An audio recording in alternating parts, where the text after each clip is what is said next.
NIAC changes the possible because it takes something we cannot do and it says, let's figure out if we could.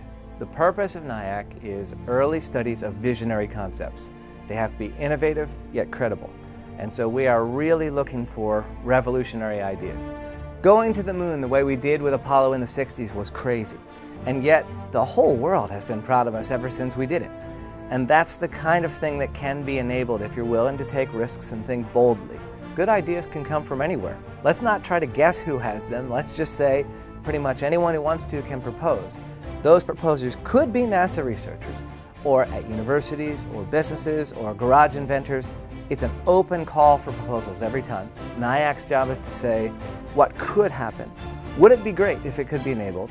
And then what technologies are needed to get there so that we can invest in the next few years?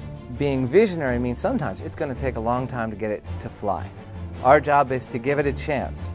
NIAC funds aerospace architecture, system, and mission concepts for anything related to aerospace. And so that includes propulsion, power, human exploration, science, aeronautics, pretty much anything that relates to NASA goals or potential aerospace missions. We studied one last year, which was taking the idea from the pages of science fiction of suspended animation. Astronauts go to sleep or get frozen, they go some long distance away, it takes a long time, they wake up and they do some exploration. NIAC has funded several 3D printing related studies. One of them had to do with 3D printing whole buildings on the moon or Mars. We send a small robot and it converts the dirt into cement and 3D prints buildings before astronauts ever get there.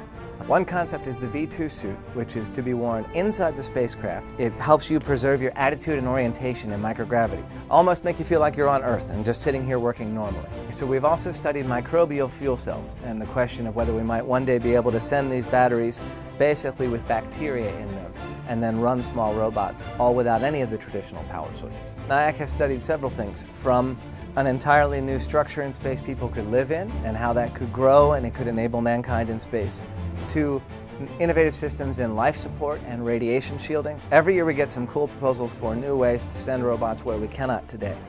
We had a really cool one that went to Europa, a frozen moon, slowly melted through the kilometers of ice, and then deployed a super efficient sub to swim around and look for whatever's in the ocean under the ice on Europa. Another one actually used the tensegrity structure to build a super ball bot, so that it basically lands, stretches, bounces. No parachute, no retro rockets. Just a cool way to get down and go explore. NIAC is the most inspiring program in anything related to aerospace, not just NASA. To take something that is impossible today and say, wait a minute, there's a way we might be able to achieve it, is something you almost never get to do. And when you talk about it, other people, students, co-workers, normal people on the street who don't normally think about space, get excited and they say, wow, that's neat. I hope somebody can make that work someday.